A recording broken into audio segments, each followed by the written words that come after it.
Pour réussir dans les affaires, tu dois prendre des risques. Si tu es une personne allergique aux risques, tu ne peux pas en fait entreprendre.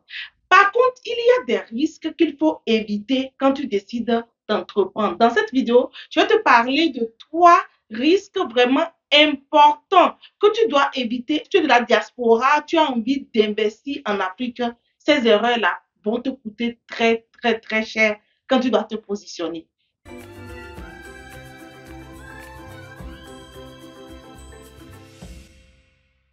Bienvenue sur la chaîne des entrepreneurs audacieux. Ici, c'est l'audace. On ose, on crée de la richesse afin de pouvoir remplir notre compte bancaire. On utilise le digital pour aller plus vite. Donc, je suis Sadia Tou, Didi Choco, spécialiste e-commerce et de la visibilité.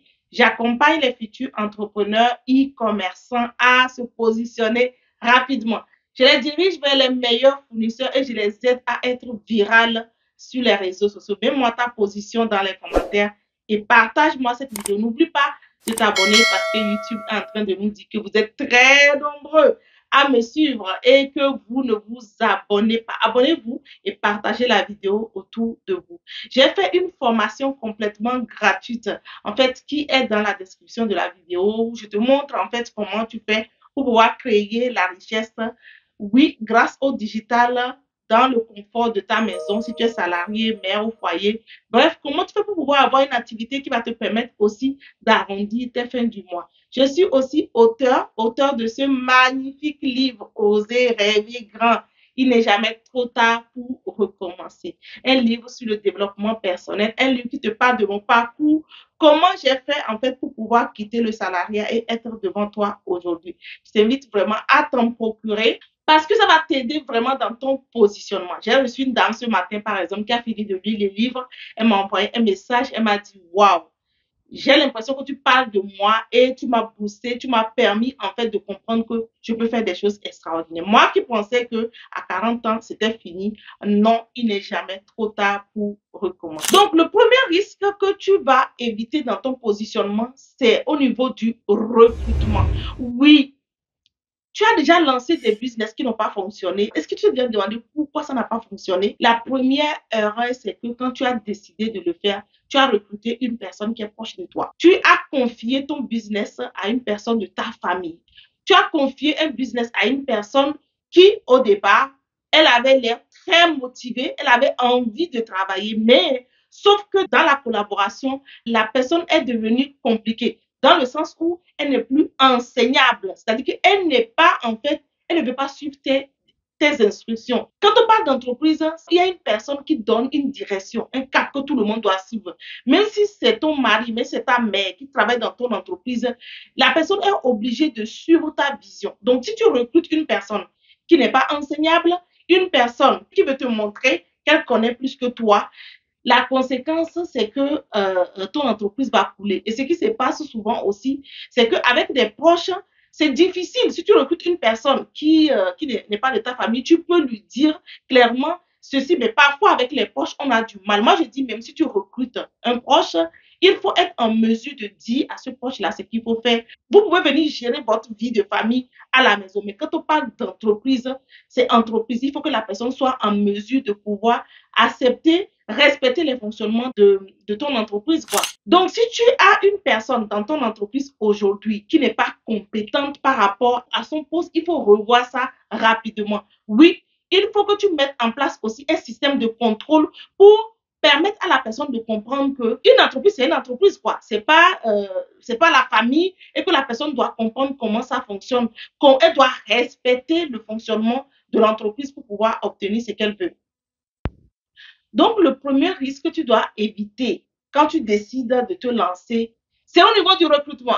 Expliquez-moi recrutement dans les commentaires.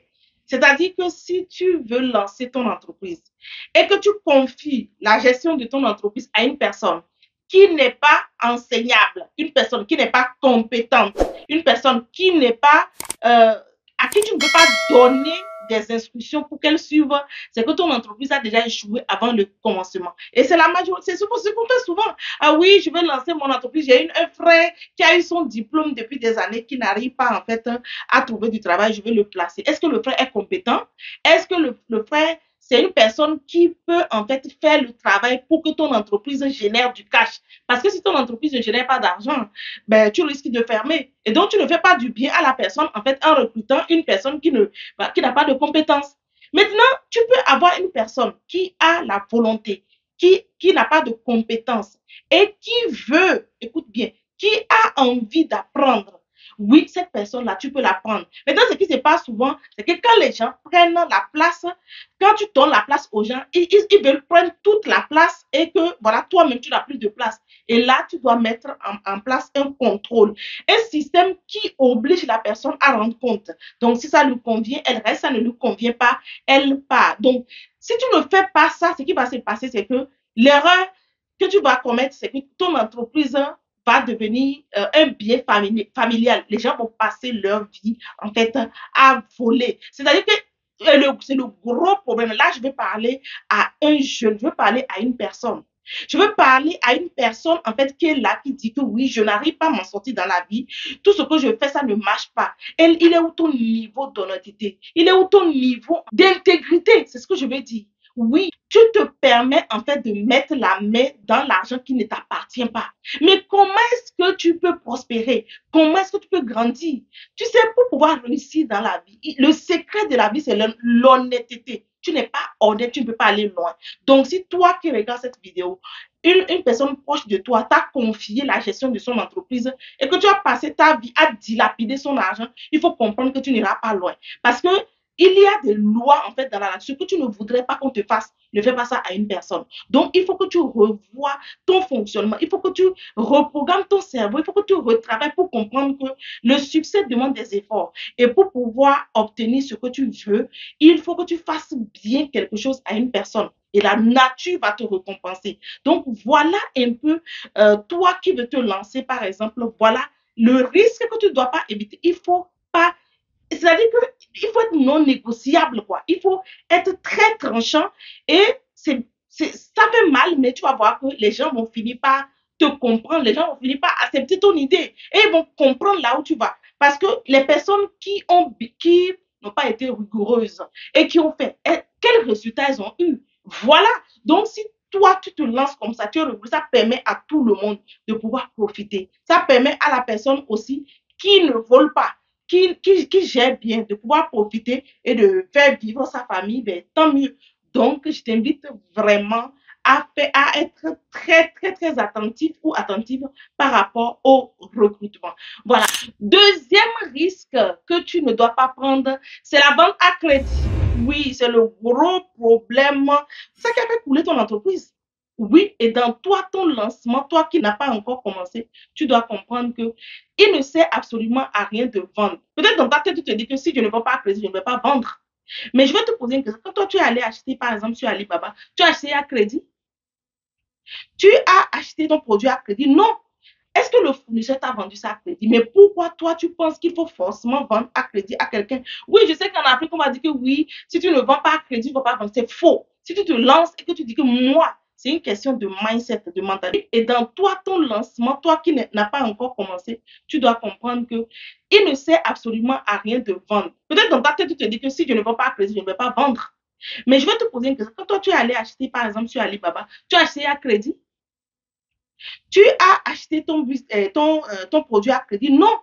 Est-ce que le fournisseur t'a vendu ça à crédit? Mais pourquoi toi, tu penses qu'il faut forcément vendre à crédit à quelqu'un? Oui, je sais qu'en Afrique, on va dire que oui, si tu ne vends pas à crédit, il ne faut pas vendre. C'est faux. Si tu te lances et que tu dis que moi, c'est une question de mindset, de mental. Moi, quand j'ai commencé mon business et que j'ai mis en place ma boutique, j'ai dit, je ne vais pas vendre. La première personne qui est venue me voir, c'est une personne proche de moi qui voulait en fait payer la moitié. J'ai dit, je ne vends pas. Je ne vends pas. Je lui ai dit que je ne vends pas. Elle était choquée et tout. Après, elle est venue me féliciter, m'a dit, franchement, ça m'a touchée, mais j'apprécie, j'ai beaucoup apprécié cette façon de faire. Oui, et tu sais, le sac en question, je ne l'ai pas vendu, mais je préfère donner le sac là à une personne à un certain moment donné que de donner à crédit, commencer mon business à crédit. Oui, parce que le sac était cher et c'est elle qui a vu la photo, elle a commandé et je lui ai envoyé. Donc, je veux juste te dire que si tu ne veux pas gâter ton business là, arrête de vendre à crédit, ne vends pas à crédit.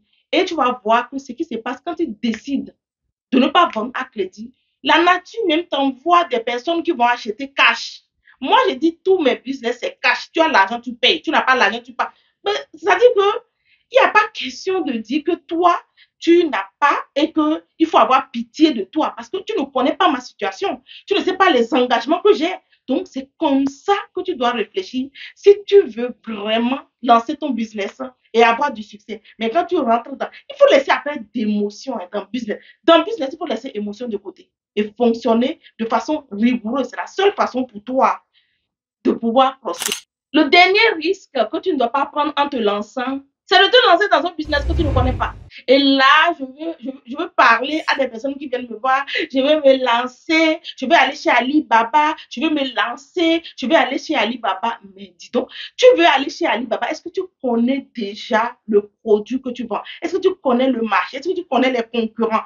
Tu connais les tenants, les aboutissants, pardon, du marché? Tu sais les gens qui sont déjà dans le terrain, qui vendent la même chose. Tu connais leurs difficultés, tu sais comment ça se passe, et toi, tu veux te lancer, prendre 10 millions, 20 millions pour aller acheter un produit, mais tu vas taper poteau. Tu vas rater ton positionnement. Donc, je vais te dire, si tu veux te lancer et que tu veux vraiment avoir la tranquillité, je te demande de te lancer avec 100 euros, 200 euros, 500 euros. C'est suffisant. Et maintenant, tu vas acheter dans le marché de ton pays, tu vas tester, tu vas essayer de vendre et tu vas voir comment c'est pas facile. Tu vas voir, tu vas rencontrer les difficultés, tu vas voir comment pour convaincre le client. Comment, qu'est-ce qu'il faut faire? Oui, si tu as une marchandise de 10 millions, 10 000 euros, 10 millions par exemple de francs CFA qui te regarde et que tu ne sais même pas comment convaincre un client qui vient vers toi, ça sert à quoi? Je vais te demander vraiment, vraiment, partage la vidéo hein, si ce que je dis, ça te parle. Tu peux mettre dans les commentaires les risques en fait que tu n'as pas évité dans ton positionnement qui t'ont coûté cher.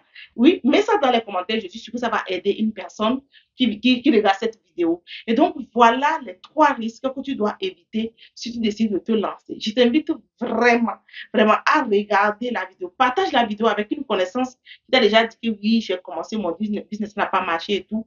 Elle va te remercier. Elle te sera vraiment reconnaissante.